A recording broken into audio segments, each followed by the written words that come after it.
So this is going to be the second installment of Complex Reflections, and I'm going to talk about injury and stupidity. So this is actually the second time I've shot this. I did it the first time, and the whole point of these is to come in with no PowerPoint, no plan, no, I suppose, structure or examples or points or studies or anything like that. It's just to come in and talk. So I did that in the first time I recorded this, but it was too long. I kind of said the same things over and over again and ended up being just a lot of fillers and no real points made. So I'm going to try condense it down now and just make a few points. So that today I want to touch on injuries and stupidity and how they kind of go hand in hand. So I know this from personal experience. I know it from working with people. I know it from talking to people that it's funny. We're all very rational until we get injured. And then all of a sudden we don't understand what's happening to our body, how we're compensating on one side maybe more than another, how our capacity and our tolerance is going to naturally come down and we have to come down with it. So today I'm going to talk about different variables, different considerations depending on the athlete or on the person, and things you need to think about when you get injured, be it acute, be it medium term, or be it a long term knee surgery or something like that. So over the years, luckily I haven't had much experience with injury. I had one knee surgery back in 2015, and it was a rupture of my MCL, a total rupture, and some structural damage in my knee. And the whole process of that was it was a 6-month rehab plan. Now, in hindsight, when I look back on that, I can see the absolute stupidity on my part. But on the other hand, I think I was 19, 20, and how old was I? Probably around 20. And I can understand why I did it at the same time, because obviously I was eager. So let's say I'll just give you a quick run through my scenario and then I'll go through other considerations to have. So at the end of April, I played a match back in 2015, and about 10 minutes into the match, someone fell on me, knee gone, ruptured, and that was around mid-April, maybe end of April. On the 2nd of May 2015, I had surgery.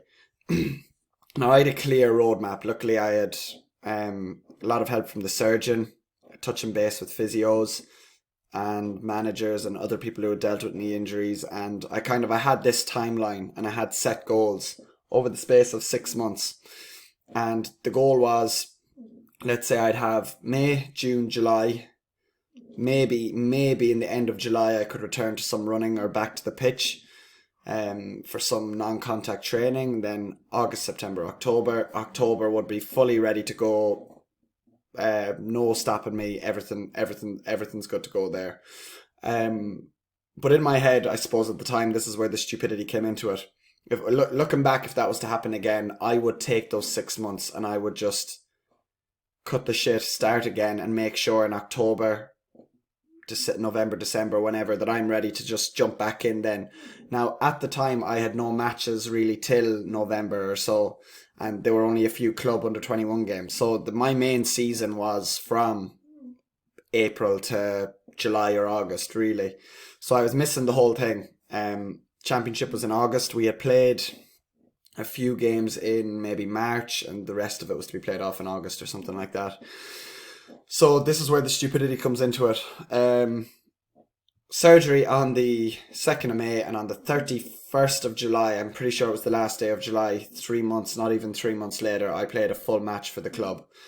And I justified that with a lot of stupid things. So my protocol for when I was injured was I cut my calories down stupidly low, because I'm someone who was very active from day to day, from training. I trained a lot, I walked a lot, I cycled a lot, swam. I did a lot. I was very active. I was in college at the time, and I'd walk a lot of places.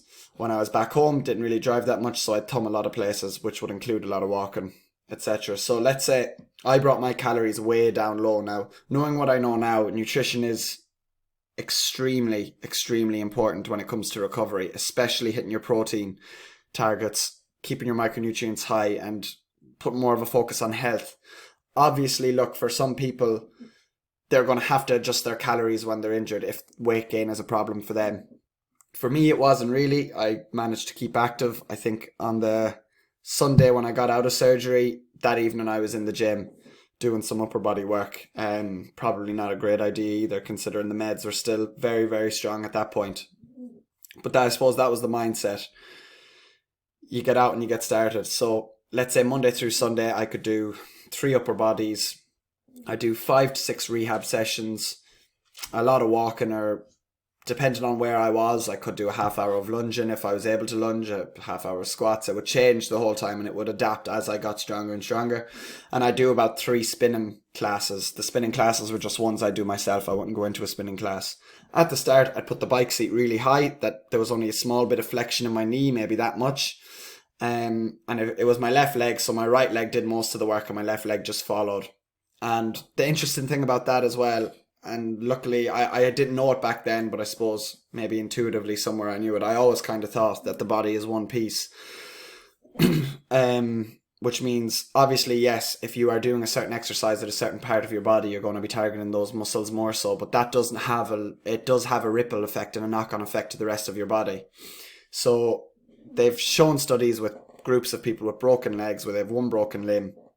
They've taken one group, just put them through the normal rehab where it's kind of rest a lot, avoid pain, avoid anything, and just kind of let time heal it. And they put other groups through strength programs where they may have them leg pressing with their strong leg or doing exercises with their strong leg that's not broken. And what they found in most of these is that the atrophy in the broken leg was a lot less when you were exercising with what you could exercise with. So, for example, if my right leg worked fairly well and I used that, I would lose less muscle on my left leg than if I was to just do nothing or go through regular rehab or old school traditional rehab. So the training aspect is important. Now for me, what I did was, when I got injured, my calorie targets probably came down to about there. Now I still was active, I still was hopping around, I still was doing as much as I could. I was still expending a good bit of energy, especially after the first month. I kind of could lunge, cycle, I could squat, I could do everything after a month. The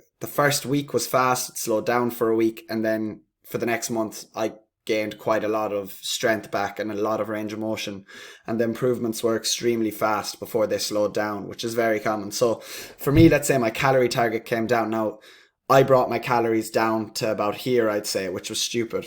It was too low, and that will not aid recovery. Now sleep, my sleep quality was always kind of poor. It got pretty much poorer. Probably stayed up a lot later than I did because I wasn't expending the energy through the day as much as I was in the first month or two until I got into the hard training, and then my sleep was a bit shit. The next thing is my ability to tolerate load and my work capacity. That was always my biggest, and is still probably my strongest point when it comes to sport, is I can tolerate quite a lot. Now that came right down. I did not adjust myself for that. I kept my capacity extremely high, and that probably stunted my recovery. And it's funny because now even when I get small niggles, let's say if me and 3 of my clients get the exact same injury, and it's only a short little thing, and I could say to one of them, let's skip the gym today, let's skip training tomorrow, get out for a walk or get out for a cycle, don't worry about it, don't think about it, you need the time off. That's always the right decision for them. I'm always saying, be that bit selfish, do this for yourself. And for them it's easy because they put their trust in me and they say, do you know what, he knows what he's on about, let's just go for it, what's the worst that can happen? If at anything, it'll be a bit of a trial and error. Whereas when it's myself, if I have the same knock, I'm thinking, oh God, if I was my client, I'd be telling me to rest up, I'd be telling me to do this, to do that. But yet I don't do it myself. So that's something I have to kind of get in control of. And sometimes in the last year especially, I have been making decisions for myself where I'm not afraid to miss a training. I don't like missing matches, but if I have to, I will. Not that it really ever happens, but I would rather miss a training than a match. So I cut down the volume when needed. I'm not afraid to make those decisions, but I'm still not as good as I should be at making those decisions. And it's kind of that thing of the bit of thickness and stupidity comes into it when you are injured, and that's for everyone, including myself. So the main point of my story, I suppose, for mine is I did everything wrong for mine, and I came back and played in 3 months. Now, luckily for me, I played 3 matches and then the season was over. The club was safe. We were still up in senior. So I saw it as kind of a success. But my knee was never right when I was playing. It was numb. There'd be bits of pain. I'd be extremely fatigued. For a few days after a game, I wouldn't be able to get on my rehab because I would be in that bit of pain. But it wasn't extreme pain. I knew it was just acute pain and it just wasn't me adapting correctly. So luckily for me, the end of the season came. I had a big gap. I didn't join college football until later on in the year because I knew I needed that gap. So I got straight back in to what I was doing rehab wise and took another 2-3 months. So at this stage, it had been about maybe come around December or so. It had been 7-8 months since my surgery, but there was 2 months that I was playing quite a high intensity in the middle of that where I definitely stunted things a little bit. And I would not do that now. 100% would not do that now. But as I was saying, the main message is for me, I managed everything wrong. So when you get injured, you need to ask yourself a few questions. So first of all, sleep is going to be number one for you. You need to start nailing your sleep when you're injured. That is when you are recovering a hell of a lot. That is the secret sauce to performance, to recovery, to everything. So sleep, number one. Number two is nutrition. So no matter what if you need to lose weight, if you are afraid of excess calories or you're afraid of putting on excess body fat or whatever you do, protein must stay high, micronutrients must stay high. Keep your fruit, keep your veg, keep your non-processed, unrefined foods high as possible. Food quality is extremely important when recovering from fats to carbs to protein. Keep those high. Now, in terms of calories, that's your decision and you need to decide for yourself what's important for you. If you're someone who maybe was carrying a few extra pounds in the season and didn't want to cut that weight in season because, I don't know, maybe you were afraid your performance would be affected. Now you've got a few months, you're injured, cut that weight now. If you are someone who needs to maintain that weight or add the weight or thinks this is a good opportunity for me as a young fella to bulk up a little bit, take that opportunity. So managing those two things are important. Sleep, same for everyone. The other one, nutrition, is going to come down to your needs. So I can't tell you exactly what to do for that. Next is your training capacity. You must understand when you are injured and you are recovering, your body's number one priority is to do that, is to recover.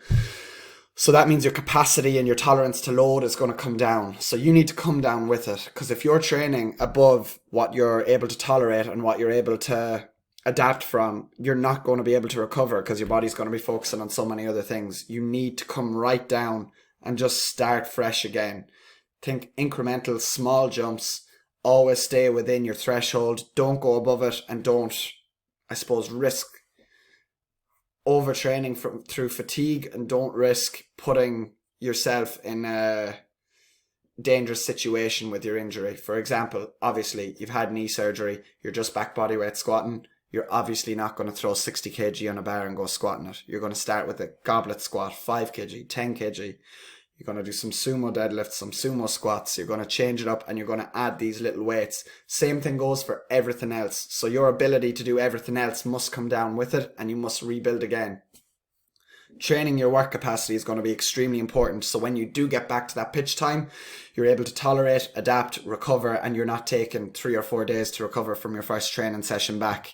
So again, bring everything down, raise it with it. And the last thing I'd say is seek help. So something I didn't do for a while, which I wish I did, was seek help from a professional. I went to a physio or two, thought he was shit, wouldn't go back to him again, but I should have went to someone else. Luckily for me, I got in contact with my surgeon and he gave me a bit of a plan. I'd been emailing him throughout with updates and he was kind enough to not give me a physio plan, but help me step by step, and he let me update him every month or every 2 weeks with where I was at, from knee flexion to strength to running to everything like that, and he would just give me a little bit of advice. But coming again, if I was to come around again, I would definitely put a bit of money towards a professional and let them do the worrying for me rather than me second guessing everything I was doing. So that's definitely very important, and it took me a while to get to that point. It took me too long to get to that point. So they're the 4 main points I think I said. So the first one was sleep, nutrition, your training load must adapt, and the last thing is seek help. So they're the 4 points, and this is pretty much everything I'm going to talk about in terms of injuries and stupidity with my own prime example. If anyone wants to get in touch, I leave my link below and you can catch me on Instagram.